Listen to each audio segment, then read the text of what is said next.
Yun oh. Ang mapagpalang araw mga idol sa ating lahat. Yun ulit collection po ngayon mga idol sa aking tubig, purified water. Tingnan tayo sa North Road. Bago ko nga umpisahan ng lahat mga idol, intro muna tayo. Intro Cons dyan.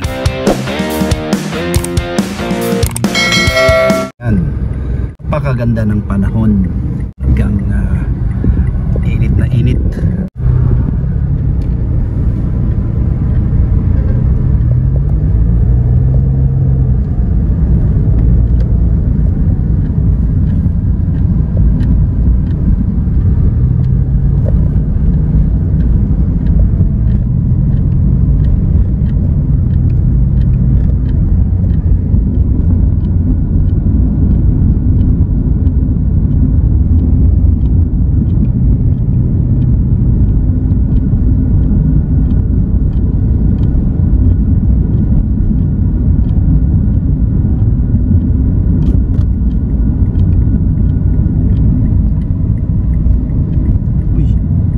Kaya pala medyo traffic, na aberya pala tong unit na.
Bridge.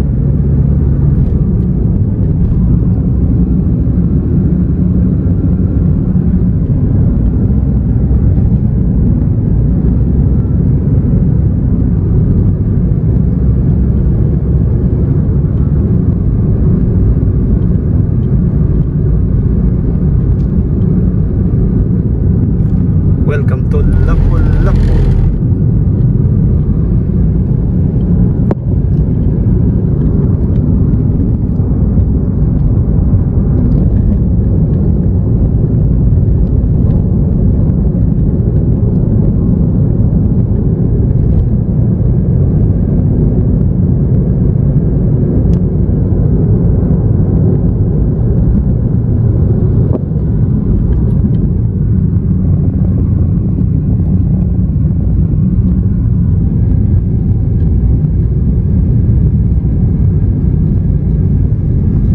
Barangay Pusok.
turn tayo dito sa MEPS, Mactan Export Processing Zone.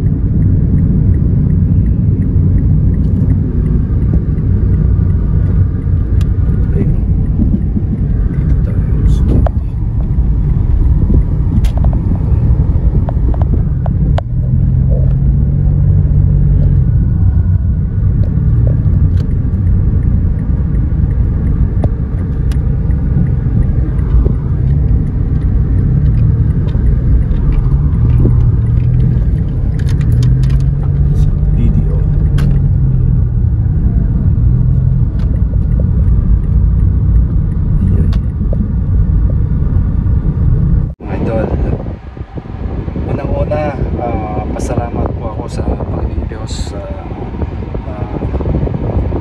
Nabigyan po kami ng maraming grasya. Company ng sa Duaquico Cebu Corporation, maraming salamat sa staff, mula sa management and staff, maraming salamat po. Ito nakuha ko na, idol, no? Ang manager check, yun, worth something. Hindi naman gaano ka, pero sapat na po sa araw-araw naming pangangailangan. Bali, ano lang dito, ano sa mga trabahante, sa mga ano namin, yun nga, sa daily needs, pamilya ko po, no? Maraming salamat. Tsaka ito po'y binahagi ko po sa inyo, idol, hindi sa yayabang po ako, hindi po, bali, isi-share ko po sa inyo para ma-inspired po kayo na lalo na sa mga OFW, no? Ma-inspired po kayo na hindi lahat na tayo nga paulit-ulit na sinabi ko sa inyo po, na hindi lahat sa mga panahon na tayo po'y magbabarko or mga ibang bansa, no? Sa mga seabees, sa mga land base, darating din ang araw na tayo po'y mamahinga at saka yun nga, magnegosyo kahit anong mga negosyo na binabalak po nyo. Pero recommend ko po sa inyo na ang isang tubigan o water repairing station ay isang magandang business, napaka ano po, kasi tubig ay isang essential po, no? Isang essential sa yun nga, hindi mabubuhay ang tao pag walang buong tubig. Yun nga, maraming salamat, maraming salamat sa lahat, lalo na sa Panginoong Diyos, na kahit hindi na ako nagbarko, meron pa akong pagkitaan nandito sa Pilipinas. Maraming salamat. May God bless us all. Ayun, uwi na po tayo.